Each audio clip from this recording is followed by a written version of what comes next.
Nous avons appris avec tristesse la mort ou la disparition du général Sadio Camara, un vaillant guerrier, quelqu'un qui a semé la terreur auprès de l'ennemi.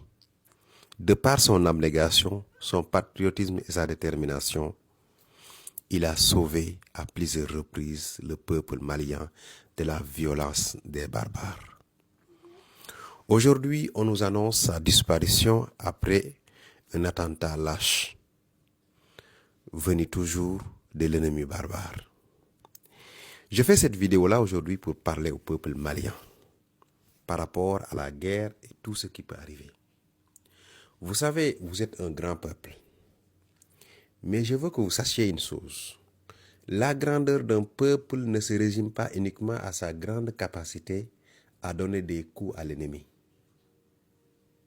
Non. La grandeur d'un peuple se résume aussi à sa grande capacité à recevoir des coups, à rester debout. Et des événements comme ça, il va arriver. Ils vont de plus en plus arriver. L'ennemi va donner des coups. Nous allons recevoir des coups, mais il faut qu'on sache en donner.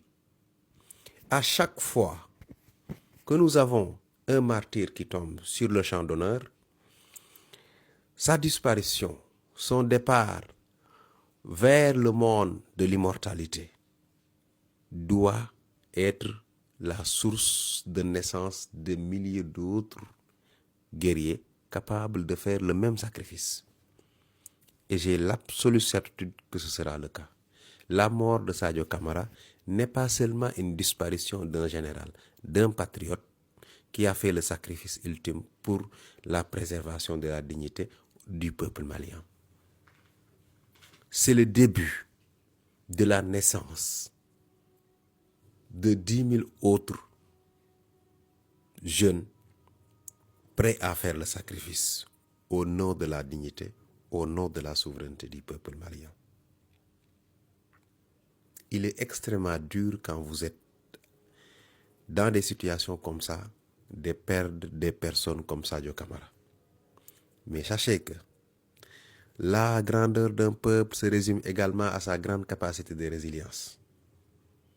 S'adapter à l'ennemi, vivre des difficultés, les traverser et tirer le maximum d'enseignements possible pour éviter de pareilles situations. Que pareilles situations ne reviennent. Et je suis sûr que ce sera à 100% le cas. L'ennemi est là. Il nous attaque. Il tue nos parents, nos enfants, nos mamans, nos sœurs. Mais ça ne doit absolument pas nous pousser à fléchir. On doit rester la tête haute. Tous les Africains patriotes dignes sont aujourd'hui indignés par cette situation-là. Le Mali fait face à la menace la plus sérieuse de l'histoire contemporaine. Mais le Mali n'a jamais fléchi, n'a jamais accepté la honte au profit du loisir ou bien au profit de la villégiature. Le Mali a choisi de prendre son destin en main et de faire le sacrifice quel que soit le prix.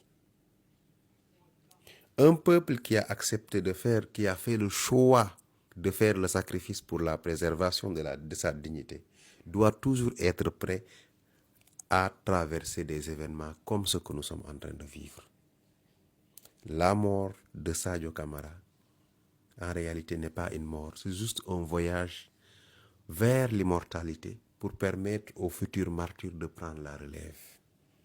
Et je suis sûr que son âme veillera sur tous ces jeunes, toutes ces femmes, tous ces hommes engagés pour la défense de la patrie, pour la défense du peuple, de la souveraineté, de la dignité du peuple malien.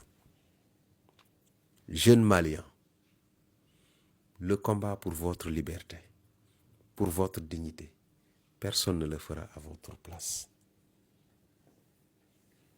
Vous avez choisi la dignité.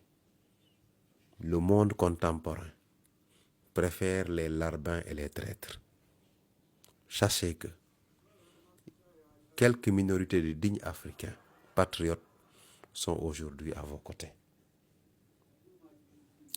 La majeure partie du monde et certains Africains, en réalité, sont fiers de ce qui se passe. Mais c'est à vous de leur montrer que nous avons l'esprit du sphinx. Plus on tombe, plus on se relève, plus on devient plus fort. Vous êtes capable de le faire. Et je l'ai dit, votre grandeur se résumera à votre capacité, grande capacité à recevoir des coups et rester debout. La tête haute, marcher droit, la poitrine bombée, sans honte. Parce que vous êtes en train de faire le combat le plus noble de l'histoire contemporaine pour un peuple. Les comploteurs, les criminels et les assassins ne doivent à aucun moment vous ébranler. Chaque Malien, où qu'il soit, quelle que soit sa localisation géographique, sa religion ou sa culture, doit être capable de prendre la relève, de suivre exactement les enseignements du général Sadio Camara. Sadio, sa vie doit nous servir de phare qui surgit au fond d'une forêt, au milieu de l'obscurité, qui va nous guider vers la victoire ultime. Et c'est en ce moment-là qu'il sera fier de tout le sacrifice qu'il a fait durant sa vie. Et je suis sûr que le peuple, la jeunesse malienne, est consciente de cette mission si importante, si cruciale pour l'avenir du peuple malien, pour l'avenir de la nation malienne.